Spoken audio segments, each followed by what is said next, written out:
एक बार ऐसे आप जैसे बैठे ऐसे ही ज्ञा प्रसाद जी महाराज सभा में बैठे थे और मंच पर रासलीला चल रही थी।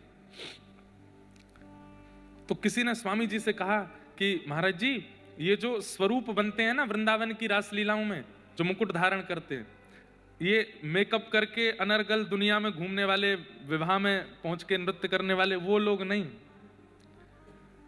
रासलीला रास मंच पर मुकुट धारण करके नृत्य करने वाले जो रास बिहारी ठाकुर जी बनते हैं बालक, कहते हैं कि मुकुट धारण करते ही उनमें ठाकुर जी आ जाते हैं, ठाकुर जी ही हैं।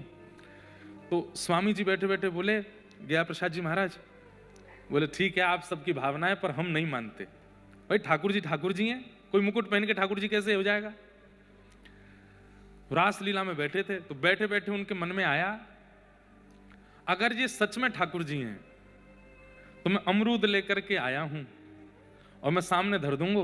अगर ये सच में ठाकुर जी हैं तो ये लीला में कुछ ऐसी योजना करेंगे, आकर के अमरूद खाएंगे, और अगर इन्हें अमरूद उठा के खा लियो मेरो तो मैं मान जाऊंगा ये ठाकुर जी हैं।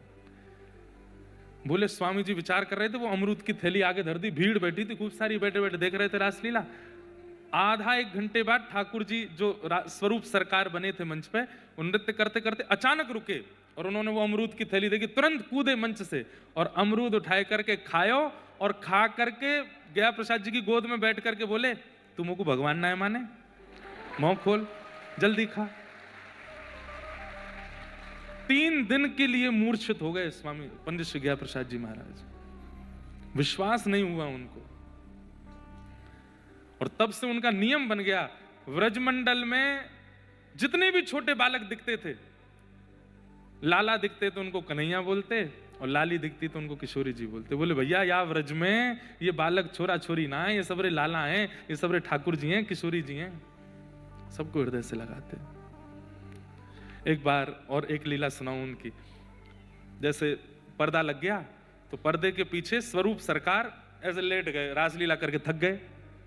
कोई बालक थे तो महाराज जी ऊपर मंच पे आए, पर्दा के पीछे जाके बोले, जय जय मैं पाम दबा दूं। हाँ बाबा बैठ जा, दबा। बैठ के दबाने लगे तो ठाकुर जी अपने पैर के अंगूठा और ये उंगली बगल वाली, इससे ज्ञा प्रसाद जी की नाक ऐसे करने लगे, ऐसे लेटे लेटे ऐसे लेटे थे, पैर दबा रहे हैं तो अपना पैर उठा के उनकी नाक ऐसे दबा रहे ठाकुर जी। तो इतने में जो स्वामी जी मंचन करते, उन्होंने ये दृश्य देख लिया तो आए आकर के बोले, जय जय जी कहाँ करो, दे बाबा इतना बड़ा भजनानंदी बाबा तुम पाम दबा की नाक दबा रहे हो, छोड़ो।